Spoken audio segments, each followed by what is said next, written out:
Vocês já repararam a mania que algumas pessoas têm de reclamar da vida?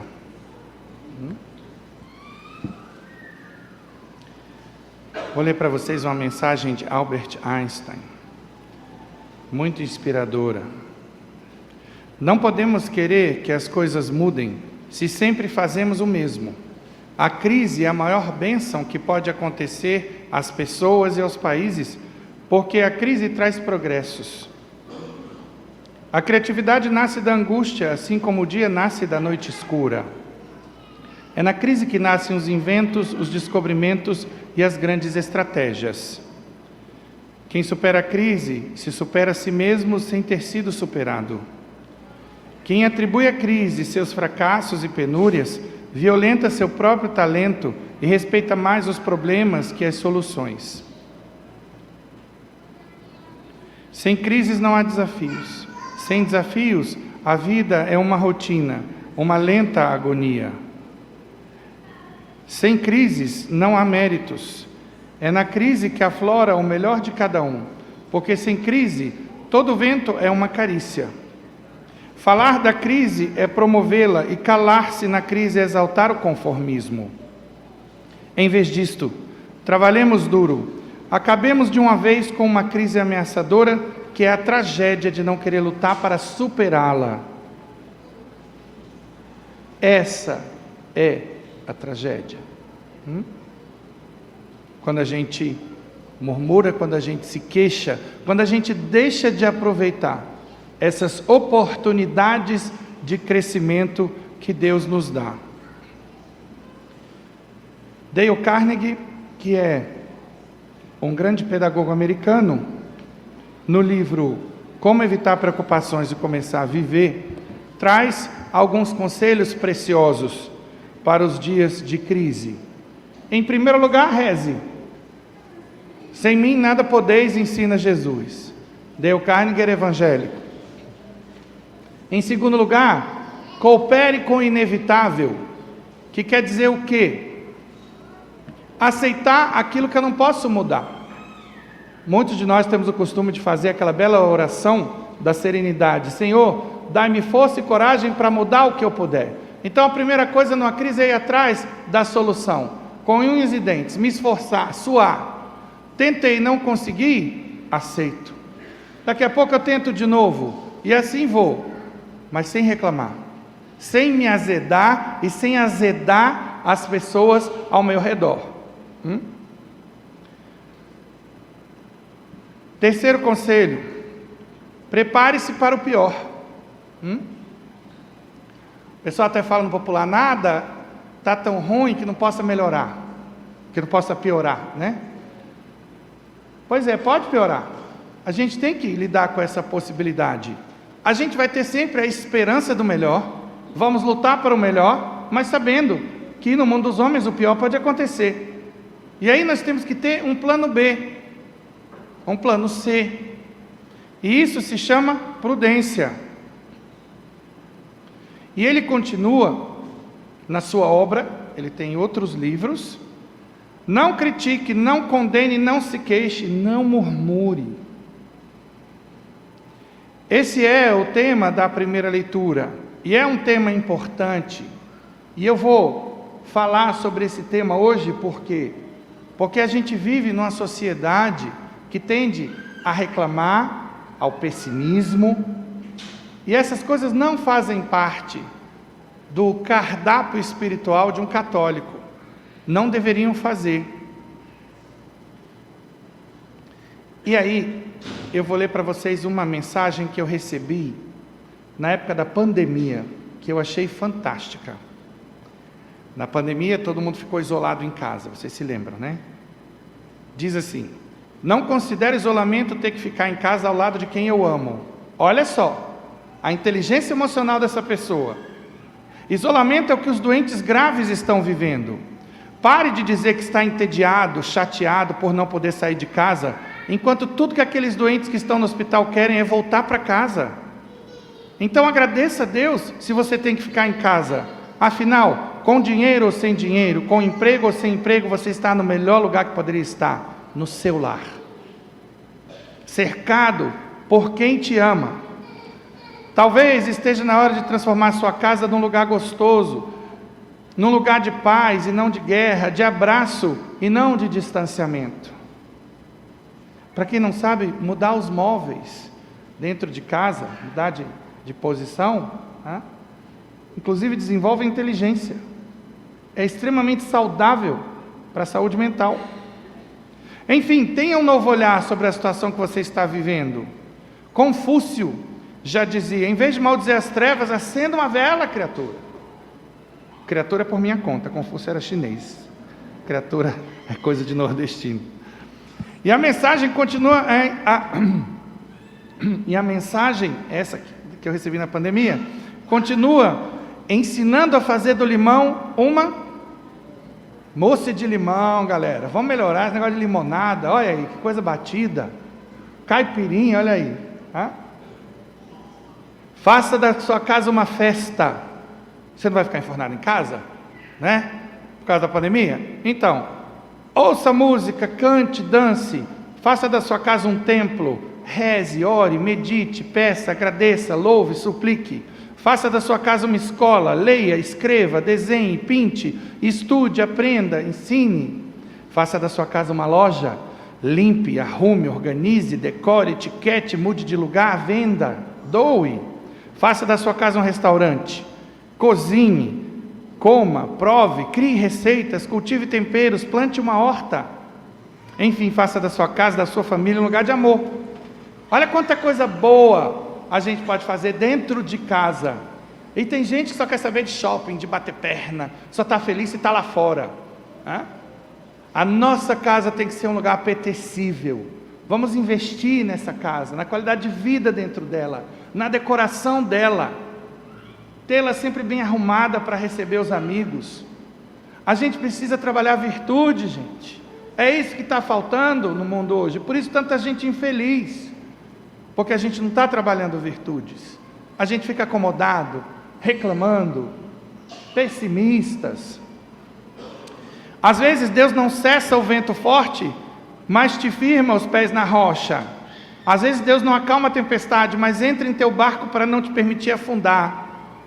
Ele pode permitir que o fardo seja mais pesado, mas aumenta a força dos teus ombros. Nunca haverá vitória sem luta, nem recompensa sem esforço. Então, lá na frente, irás ver que em todos os momentos Deus estava cuidando de ti, e por isso sempre venceste.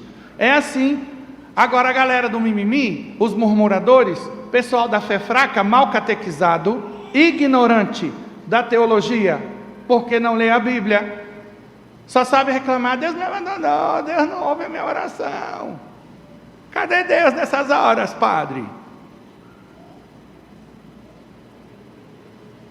Vocês deram sorte de eu não ser Deus, porque eu abandonava uma criatura dessa. Não abandonaria. Pegadinha. Isso aqui eu fiz justamente para mostrar a tendência que a gente tem. Chuta que é macumba. Quem merece uma criatura dessa? É verdade, é muito chato ter um murmurador profissional do lado, mas a gente não pode ter esse tipo de atitude. Por quê? Por causa da caridade. A gente tem que ajudar essas pessoas com paciência. Me desculpem a brincadeira, mas foi justamente para chocar, para mostrar que a gente às vezes bebe nessas fontes envenenadas do mundo. A gente está repetindo igual papagaio as coisas que a maioria repete. E aquilo que a gente pensa, eu estava numa palestra ontem sobre isso. Aquilo que a gente pensa e que a gente repete, vira caráter. Porque a gente vai fazer aquilo que está na cabeça. Algumas lições da pandemia, vamos lá. Estamos aprendendo, essa foi a mensagem que eu recebi na época, por isso está nesse tempo verbal. Estamos aprendendo a viver com o necessário, a sentir falta dos outros, a sermos gratos e a depender de Deus. Então essa é a chamada inteligência espiritual, que é uma inteligência emocional alimentada pelos valores espirituais, alimentada pela teologia, e é o que está faltando a muita gente hoje em dia. Hoje em dia no mundo se fala só de inteligência emocional. Dana Zohar, uma catedrática de Oxford, procure depois na internet, fala disso. Da inteligência espiritual, que é a que vai comandar, porque é nela que está a fé, é nela que estão os nossos valores, as nossas crenças, e o ser humano se orienta na vida, age em função daquilo que são suas crenças e valores. E aí, outra mensagem, olha que espetáculo, típico de quem tem fé. No ano da morte, estou vivo. No ano da doença, estou saudável. No ano da escassez, não faltou pão na minha mesa. No ano da queda, estou em pé. No ano do medo, estou confiante. No ano dos desastres, permaneci em segurança. Olha aí. E aí, eu me volto para você, que tem esse costume. Peça ajuda ao seu anjo da guarda. Diga, por favor, me ajuda a sair do modo murmuração, do modo queixa, do modo pessimismo. Peça ajuda, seu pai, sua mãe, seu filho, as pessoas que vivem ao seu redor. Senão você não vai mudar nunca. Tenha humildade de aceitar quando alguém cutucar, ei, você está reclamando de novo, ao invés de achar ruim. Vamos começar a mudar esse programa que está nas nossas mentes, porque já já eu vou falar do envenenamento bioquímico de quem padece desse tipo de atitude mental, dessa falta de fé. Então, o que é a murmuração? Murmurar é queixar-se de algo que aconteceu ou de algo que não aconteceu. Quando reclamamos de certos acontecimentos da vida da gente, ou quando reclamamos de alguém, é pecado venial, mas se tem por base uma revolta contra Deus ou ódio contra alguém, é mortal. O que acontece com a murmuração? As consequências. Ela atrasa a bênção, ou algo que Deus nos prometeu. Um exemplo disso é relatado no livro do Êxodo até o livro de Josué na Bíblia. Vamos lá? Israel, após a saída do Egito, começou a murmurar, dizendo que o Egito era melhor. Então, por causa desses corações ingratos, ficaram 40 anos no deserto, olha aí. É isso que você quer para você? Ficar um tempo de deserto? Por murmurarem constantemente, Deus enviou uma peste que matou 14.700 pessoas. Mas Arão ofereceu incenso a Deus por eles e a peste cessou. A gente vai ver esse acontecimento no livro de Números. Tornamos nossos corações ingratos quando murmuramos constantemente. O coração se torna amargurável e insensível. Nada está bom, nada consegue nos agradar. Começamos a reclamar de tudo. E quando fazemos isso é porque queremos a vida do nosso jeito. E então esfriamos espiritualmente. O organismo se inunda de cortisol. Cortisol constantemente na corrente sanguínea, nós já vamos falar dos estudos do Dr. Juan Hitzig, é venenoso. Vamos lá. Tendo por base o alfabeto emocional do Dr. Juan Hitzig, o envelhecimento não está somente relacionado com a biologia, mas também com as emoções e com o nosso comportamento. Neste sentido, este alfabeto emocional pode ajudar a melhorar a nossa longevidade e qualidade de vida. De acordo com Juan Hitzig, o ser humano vive cada vez mais. Como fazer para que essa longevidade não seja um acúmulo de doenças, e sim uma etapa de vida repleta de experiências e desenvolvimento pessoal? Para este especialista em biologia do envelhecimento, a chave está na gestão emocional. E para tal, apresenta o seu alfabeto emocional, que constitui um importante alicerce para se conquistar uma melhoria na qualidade de vida. Para elaborar esse alfabeto, Hitzig desenvolveu um trabalho científico em lares de idosos, onde constatou a realidade de muitas pessoas de idades distintas e descobriu que os mais velhos tinham em comum a habilidade de controlar as emoções negativas, evitando o estresse emocional. Olha só. Hitzig notou ainda que, embora o envelhecimento seja um fenômeno inevitável, cada pessoa pode alterar a velocidade com que envelhece. Isso ocorre porque a influência que as nossas emoções e pensamentos têm sobre os hormônios e o sistema imunológico é muito importante.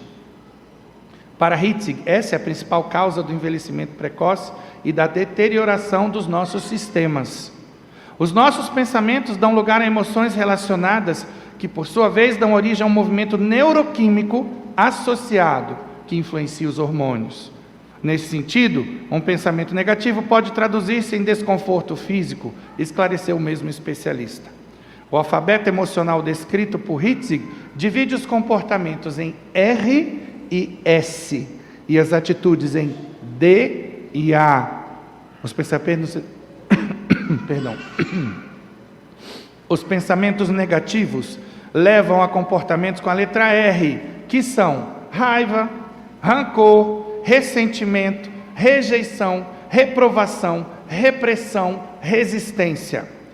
Todos geram estresse, uma mudança que provoca um aumento no nível fisiológico do hormônio cortisol. Quando esses comportamentos são mantidos ao longo do tempo, o cortisol permanece em altas concentrações no sangue, danificando os tecidos arteriais e as células cerebrais.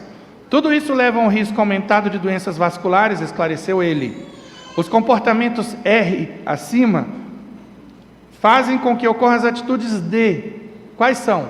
Os eventos que começam com D: depressão, desespero, desolação, desânimo.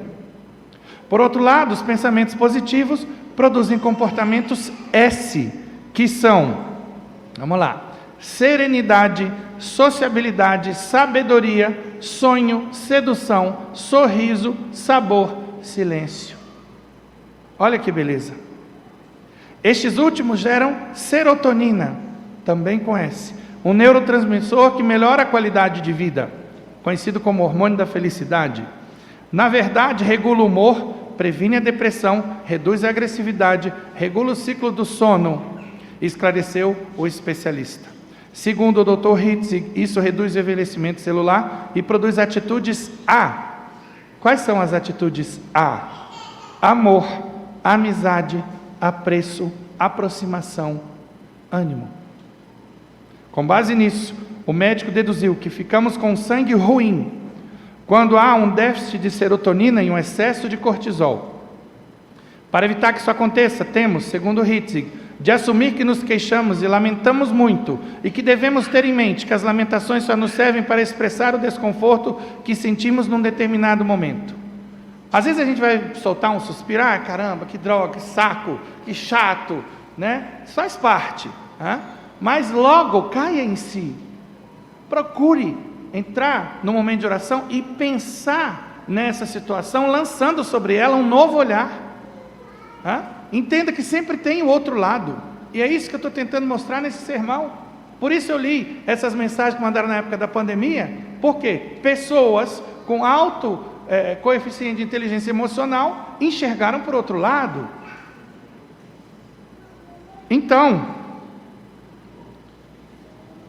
ele continua: as queixas tornam-se inúteis, e por isso devemos evitá-las, pois se temos um problema para o qual existe um remédio, não temos de nos preocupar, e se não existe remédio, também nada podemos fazer, a não ser aceitar.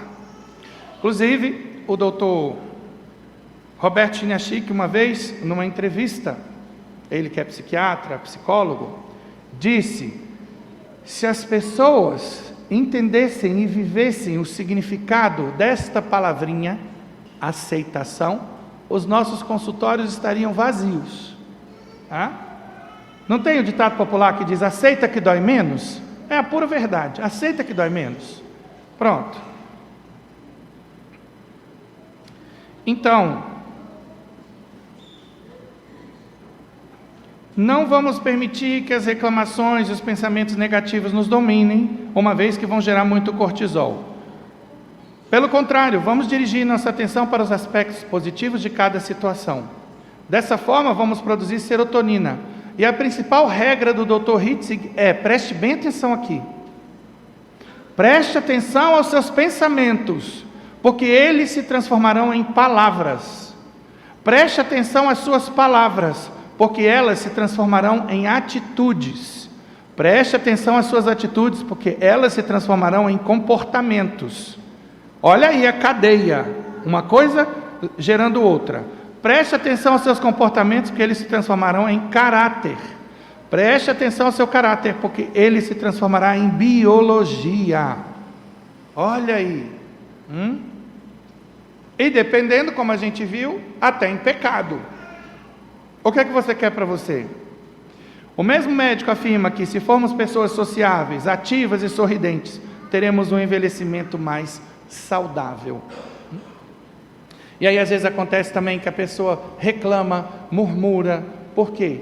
Porque não tem tempo para si.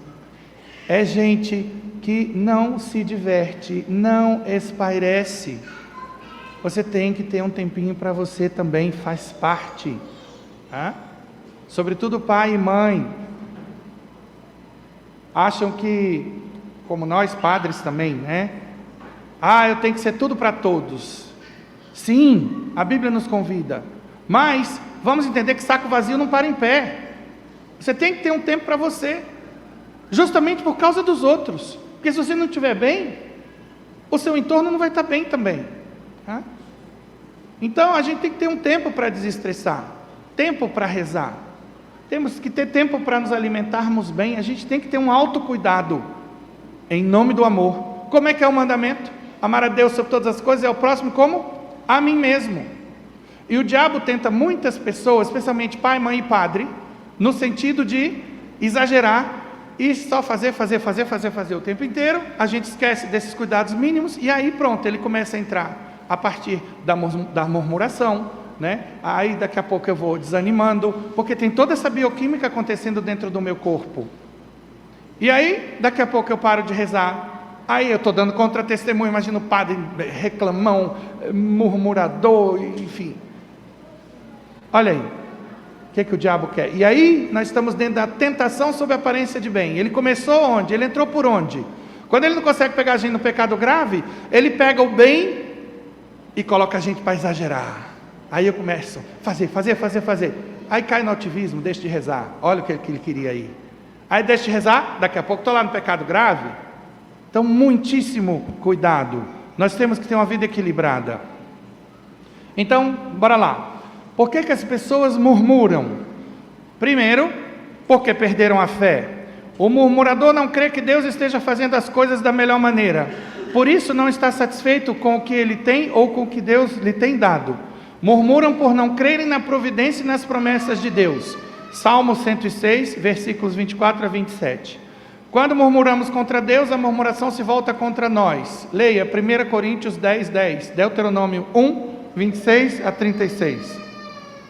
Israel não creu que Deus poderia dar-lhes a vitória contra o povo de Canaã e murmuraram contra Moisés e Arão, em última instância contra Deus. O Senhor os condenou a morrer no deserto. Está lá no livro dos Números. Deus reprova a murmuração. A murmuração é um sinal claro de incredulidade e ingratidão. A murmuração faz mal para quem fala e faz mal para quem ouve. Na pior das hipóteses, criatura, murmura só. Não azeda o ambiente onde você está, não. Em nome de Jesus, para. O murmurador não tem fé, vê tudo de forma negativa e ainda diz, sou realista. Fala sério. Segunda razão, as pessoas murmuram porque perderam o amor. Aqueles que murmuram das pessoas não buscam o bem delas, senão prejudicá-las. Os murmuradores são especialistas em detectar falhas nas pessoas. Se elas não existem, eles inventam, porque não têm amor pelos outros. Quem ama o próximo enxerga suas virtudes mais do que seus defeitos. O apóstolo Pedro nos orienta a vivermos em amor e sem murmuração, pois o amor, cobre uma multidão de pecados. A Bíblia manda que reconheçamos aqueles que trabalham na obra do Senhor e vivamos em amor e paz com todos. 1 Tessalonicenses 5, 12 a 13. Os murmuradores perderam o amor fraternal. Quem não ama seu irmão é homicida. 1 João, olha só, homicida. 1 João 3, 15. Porque alguém está num lugar de honra que gostaríamos que fosse nosso, começamos a criticar o seu trabalho, mas a Bíblia nos ordena a pararmos com isso. 1 Pedro 2, 1. Até mesmo o Senhor Jesus foi alvo de murmuração, mesmo fazendo apenas o bem. Muitos o criticavam, mas não tinham coragem de fazê-lo abertamente.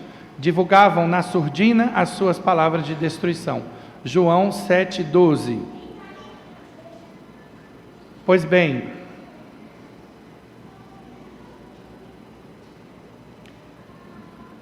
ainda que nós convivamos com pessoas difíceis, vamos encará-las como um belo de um espelho que está diante de nós. Todo incômodo que você sente com a pessoa com quem você convive, mostra a você os pontos da sua personalidade, da sua inteligência emocional, da sua espiritualidade, que você precisa mudar. Essas pessoas nos fazem um favor maior do que aqueles que nos bajulam, que nos paparicam. Por quê? Porque o incenso em excesso faz a gente inchar. Por outro lado, a peste dos infernos nos dá a oportunidade de trabalhar humildade, de trabalhar paciência, de seguir as páginas mais difíceis do Evangelho, que é o quê? Dar a outra face, andar 1 quilômetro a mais, perdoar 70 vezes 7 vezes. E aí, o que você quer? Inchar ou crescer? Existe uma diferença muito grande. Quem incha é o soberbo, só o humilde vai crescer na vida. Terceiro motivo: pessoas murmuram porque se julgam superiores aos outros. O homem orgulhoso julga que pode fazer as coisas de forma melhor que o outro. Torna-se um crítico implacável do trabalho alheio. A palavra de Deus orienta que não devemos julgar os outros, pois estaríamos nos colocando no lugar de juiz. Tiago 4, 11 a 12, Mateus 7, 1, Romanos 14, 13. Então, não leve problemas para o seu chefe, não. Leve a solução. Quando você for se queixar da gestão, do fulano, do que for, vá lá e leve solução, dê bom exemplo para os outros. Quando pegar um murmurador que está vindo falar da chefia, diga: vem cá, você está vendo essa questão? O que você acha que você e eu podemos fazer para melhorar isso? Pronto, você deu um tapa na cara com a luva de pelica. É por aí que vai a caridade cristã. O murmurador encontra defeito em tudo. Se o padre prega 15 minutos, não é meu caso, não tem mensagem. Se prega 1 hora, quer matar a gente. Quando o padre coloca um substituto, os murmuradores dizem: cadê o padre? É obrigação dele estar aqui. Por que colocou um substituto? Quando não coloca ninguém, dizem que não valoriza os fiéis, não dá oportunidade para ninguém. Até mesmo os apóstolos de Cristo, nos apóstolos de Cristo, encontramos atitudes assim. Marcos 14, 5. Em Isaías 53, 7, o que está escrito? Ele foi oprimido, falando do servo sofredor, né? Que é identificado com Jesus. Ele foi oprimido e afligido, mas não abriu a boca. Como um cordeiro foi levado ao matadouro, e como ovelha muda perante os seus tosquiadores, ele não abriu a boca. Apresentar o que incomoda, as dores, as dificuldades a Deus, é possível. Vamos ter esse costume? Olha, gente, é natural a gente às vezes querer, reclamar, mas nesse sentido de falar de um incômodo, tá? Isso é normal, é humano, ainda mais no nosso caso, a nossa natureza foi ferida pelo pecado original. Mas vamos fazer isso diante do sacrário, diante de Jesus exposto, diante de uma imagem dele, de Nossa Senhora. A gente coloca o que incomoda, mas sobretudo, ao invés da gente ficar se atendo no defeito dos outros, ao invés de ficar xingando os outros para Jesus, vamos falar: Senhor, fulano tem essa característica, me ajuda a ver o que eu posso fazer para ajudar, muda o coração dele, e por aí vai. A gente está colocando a nossa questão, mas de uma maneira positiva. A gente precisa ir mudando até o nosso modo como a gente vai conversando com Deus. Vamos parar e pensar. Ali você está diante do Santíssimo, que é luz. Peça inspiração: Senhor, me ajuda a mudar a minha linguagem, o modo como eu falo é muito negativo, eu quero mudar isso, me ajuda, coloca no meu caminho alguém que possa me ajudar, um terapeuta, um padre, uma leitura, um vídeo do YouTube, o que for. Vejam, quantas vezes no sofrimento nós não estamos simplesmente colhendo aquilo que nós plantamos? E eu torno a repetir. Muita situação difícil que a gente está passando é uma oportunidade, quando a culpa não é minha, quando eu não estou colhendo o que eu plantei, o mal que eu semeei, pode ter certeza que é uma oportunidade de crescimento. Comece a enxergar as dificuldades por esse lado e tudo vai mudar. Não vai ter mau tempo na sua vida. Deus sempre quer o nosso bem, ainda que Ele permita o mal. O mal, Deus tem que permitir, uma vez que nos criou livres. Deus não quer o mal, mas quando Ele dá liberdade aos anjos e os homens, Ele tinha que contar com um Lúcifer se rebelando contra Ele, não querendo servi-lo, querendo ser igual a Ele. Só que, porta da rua, foi serventia da casa. Não tem espaço com Deus, esse tipo de criatura. Foi para o inferno e está lá. Assim como irão para o inferno todos aqueles que não quiserem servir a Deus. Deus dá a vida, beleza, cada um faça da sua vida o que quiser. Deus coloca as regras do jogo, segue quem quer. Só que Deus é Deus, Ele é o dono do cacau, as regras são dele. Quem se enquadrar, beleza, vai para o céu. Quem não se enquadrar, vai livremente para o inferno, escolheu. Está aí, é assim. No mundo dos homens é assim. Você quer entrar na universidade, você tem que fazer um vestibular. Não adianta dar seu pitizinho, achar que é injusto. Ai, poxa, vai perder seu tempo. A regra é essa, acabou. Aceita. É isso. A gente tem que aceitar. Essa soberba humana faz com que a gente termine o quê? Matando Deus. Por quê? Porque as coisas não são como eu quero. E no final das contas eu não me dou conta que eu estou me colocando no lugar de Deus. Porque eu sei, os critérios são meus. Quem entende mais justiça aqui sou eu. Em outras palavras, muito murmurador está dizendo: olha, se eu fosse você, eu faria as coisas diferentes. Você não sabe nada. Eu é que sei o que é melhor. Você não se dá conta disso, não? Dessa petulância. Por isso, cala a boca, criatura. Seja humilde. Peça essa virtude a Deus. Leia mais a palavra. Está precisando de instrução, de conversão. É isso que a gente precisa quando a gente começa com esse tipo de atitude. Precisamos orar e vigiar. Então, vamos sair do modo murmuração para o modo gratidão. Devemos dar graças em tudo, mesmo nas pequenas coisas. Está lá, em tudo dai graças, porque esta é a vontade de Deus em Cristo Jesus para convosco. 1 Tessalonicenses 5,18. E aí eu termino com essa linda oração de Madre Teresa de Calcutá, que pede a Deus que nos tire da passividade e vitimismo e nos leve à proatividade e ao heroísmo, que é próprio de quem? Dos santos. Por quê? Porque ela entendeu o mandamento: sede santos como vosso Pai nos céus é santo. Vejam a beleza de cada linha dessa oração. Senhor, quando eu tiver fome, ou seja, antes de reclamar, antes de me vitimizar, dai-me alguém que necessite de comida.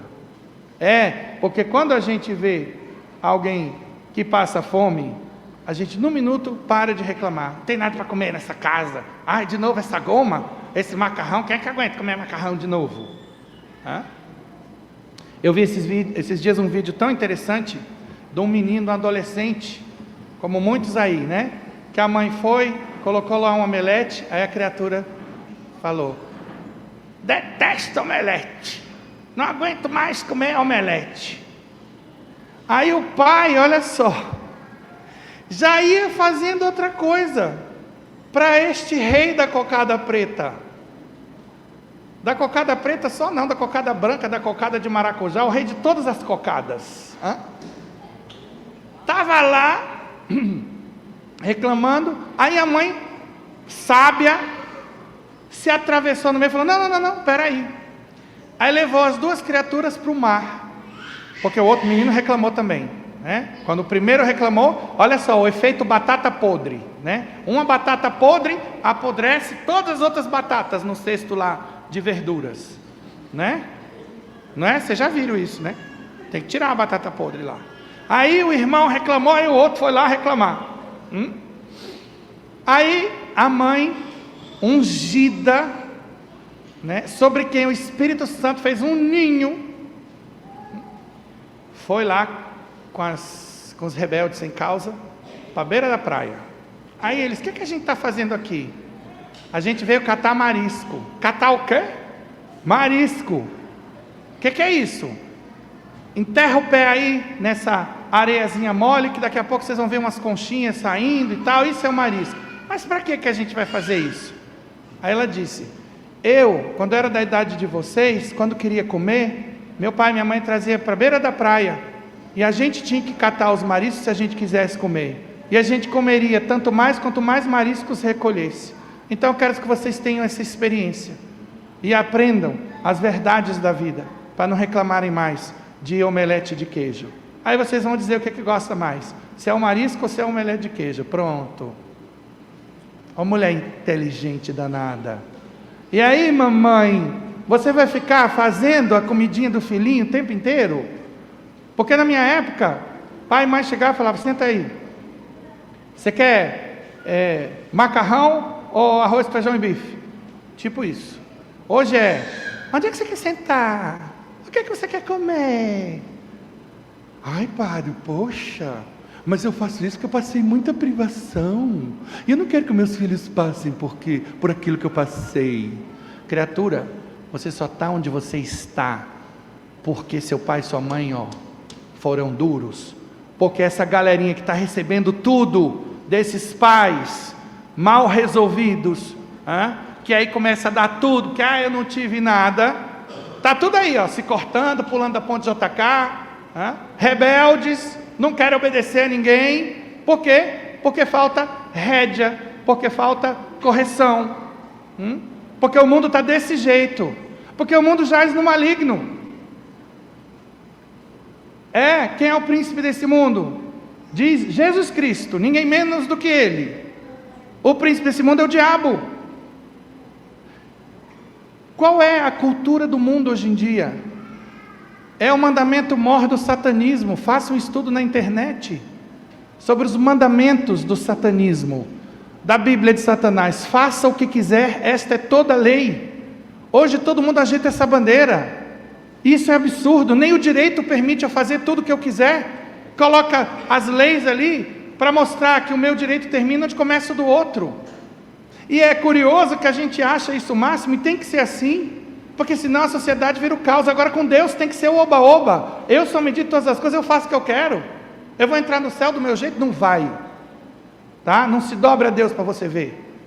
Vai terminar lá no chifre do capiroto. Terminando aqui a oração. Senhor, quando tiver sede, dai-me alguém que precise de água. Quando sentir frio, dai-me alguém que necessite de calor. Quando tiver um aborrecimento, dai-me alguém que necessite de consolo. Quando minha cruz parecer pesada, deixai-me compartilhar a cruz do outro. Quando me achar pobre, ponde ao meu lado alguém necessitado. Quando não tiver tempo, dai-me alguém que precise dos meus minutos. Quando sofrer humilhação, dai-me ocasião para elogiar alguém. Quando estiver desanimada, dai-me alguém para lhe dar novo ânimo. Quando sentir a necessidade da compreensão dos outros, dai-me alguém que necessite da minha. Olha que interessante. Madre Teresa não vivia no corre-corre. Ela tinha tempo para estar com Deus. E aí ela começou a ver as coisas que normalmente as pessoas reclamam, que ela talvez pudesse reclamar ou pudesse ter reclamado alguma vez. Não acredito que aqui seja o caso dela, porque ela era uma santa. Mas uma mulher que ouvia os problemas humanos. Aqui a gente vai vendo normalmente as nossas situações de murmuração. E ela pede a Deus que faça com que ela acorde toda vez que se pegar nesse mimimi. Quando sentir necessidade, que cuidem de mim.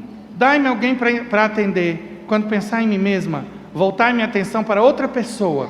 Tornai-nos dignos, Senhor, de servir nossos irmãos que vivem e morrem pobres e com fome no mundo de hoje. Dá-lhes, através das nossas mãos, o pão de cada dia, e dá-lhes, graças ao nosso amor compassivo, a paz e a alegria. E Madre Teresa falava algo que é muito importante, que a gente vê no mundo de hoje. Ela dizia: o Oriente materialmente é pobre, mas o Ocidente é muito mais, porque a pobreza do Ocidente é de amor, é de afeto. Louvado seja nosso Senhor Jesus Cristo.